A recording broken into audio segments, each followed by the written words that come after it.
champ, Stephen Jackson, joins us now. What's up, Stephen? How are you? Thanks for coming back. Glad to be back. Absolutely. Everything. The champ is here. The champ is here.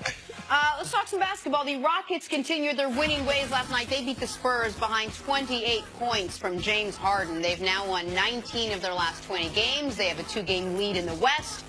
What do you think, Stephen? Are you buying that the Rockets can challenge the Warriors? Well, one thing, I'm a guy that was a part of a team that was the 8 seed and that beat the 1 seed. Yep. Actually, the best team in the league that year. So anything can happen in a 7-game series. That's one thing I truly believe in.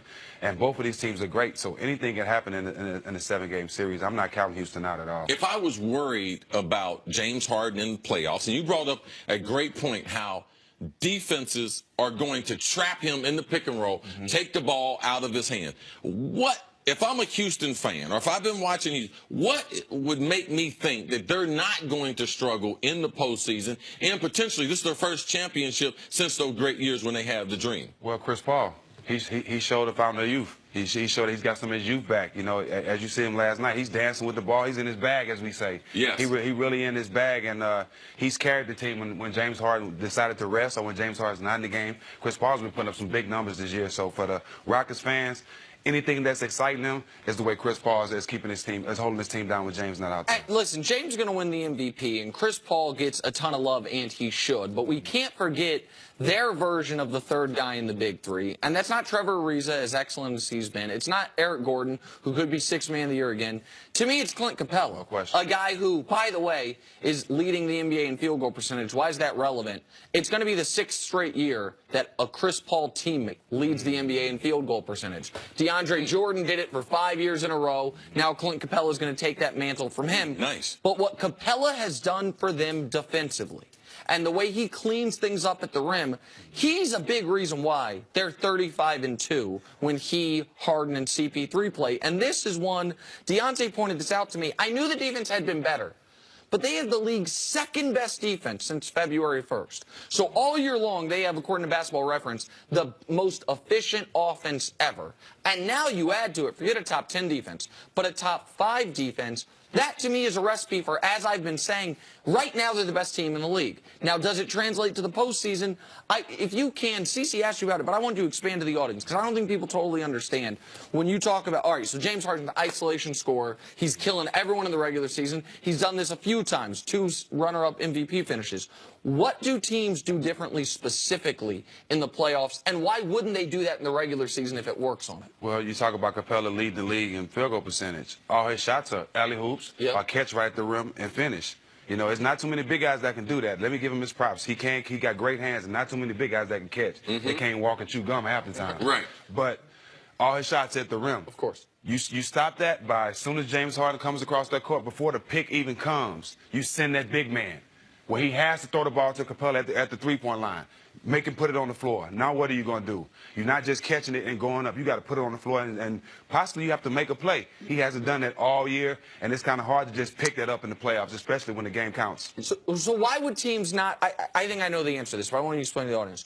Why would teams not be doing that in the regular season? Well, why would it change in the playoffs? Good question. Western Conference teams won't do it because they don't want to show their hand. It's a great chance that we're going to see you in change your pace. Of the top seed, though? I mean, the Warriors lost to him twice. At the expense of wanting to beat them? Well, it's a different situation with the Warriors because they could care less about the #1 seed. Yes, and the way the Warriors play defense, they switch everything around. So they don't trap as much. So it's not a defensive option for them as much as the other 6 teams that we're talking about. But you can guarantee if James meets up with Golden State and he gets a cooking like he normally does, trust me, they're going to go to some adjustments and they're going to start double teaming him and making Capella make plays, and that's what a lot of times that's where they struggle. And that's why people this year, if they have more faith in the Rockets, it's not just the results, but it's because if that happens, he doesn't have to throw it to Capella. He can get Chris Paul involved. Like, that's what the Rockets have. They've had a great second option in Dwight early on there. They've had great complementary pieces. They've had great shooting. But James Harden, one of the reasons I always defended Harden when he was getting killed about his lazy Houston defense. And part of some of those clips were really a bad look.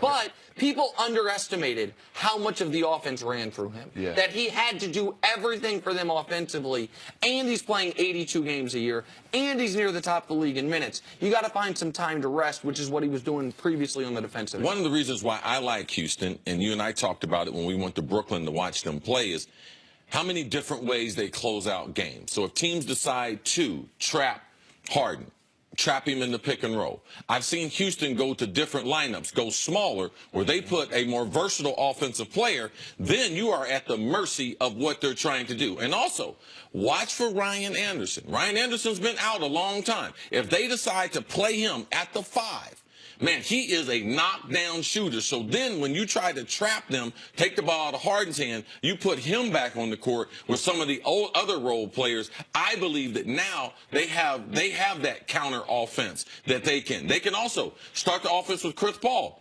Put the ball in his hands, have Harden come off of the screens on the baseline. So I believe those things which make them a more dangerous team than what we've seen. Well, and to touch on that again, last year when they trapped Chris Paul, and they made, James Harden, they got the ball in his hand. They didn't have Chris Paul on the weak side to swing it to and run a pick and roll. So that's what's scary this year. Now, we've seen the Rockets win in so many different ways. You talk about pacing a lot. Do you have more confidence now in them because they have the ability to change up whenever they see what's coming at them in the postseason? Because that seems to be the only knock on them right now. I mean, you can see that this roster, also top to bottom, Nick talks about all the time, that the rotations are a little bit tighter when you get into the postseason. Yes, they are. Players. But, man, they're 8 deep, 9 deep, 10 deep if they want to be, more so than any other team. I believe even deeper than the Toronto team as far as established players that have played significant minutes. Well, Joe Johnson, they add him. Yep. I don't even know if he'll be in the playoff rotation. Gerald Green's been making shots for them all second half of the year.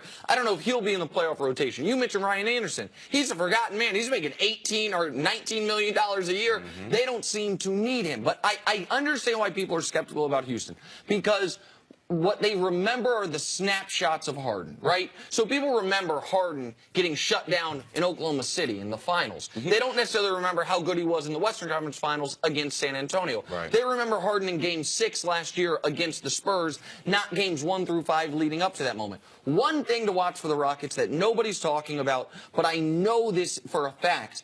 Daryl Morey talked with me about this at Sloan when I was there at the analytics conference a couple weeks ago.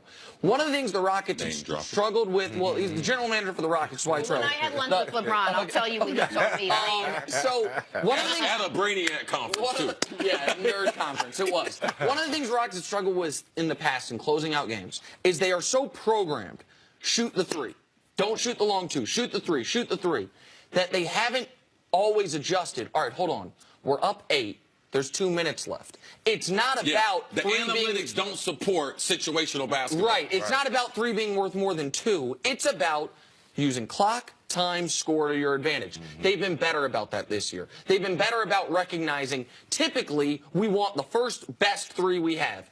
But if there's 2 minutes left and we have the ball and we're up 8, maybe what we want to do is take 20 seconds. And if that ends up with a mediocre mid-range shot, it might be better than a quick 3. They've been better about that this year. I think Chris Paul has been a huge component of that. He's one of the best mid-range shooters ever, and he's one of the smartest players we've seen. All right, Steven, stick around. Coming up, are the Lakers a good fit for LeBron James? Speaking of which, let me text LeBron and see what he thinks. Oh, by the way. Next on First Things First. Hey, I see you, Shannon Sharp.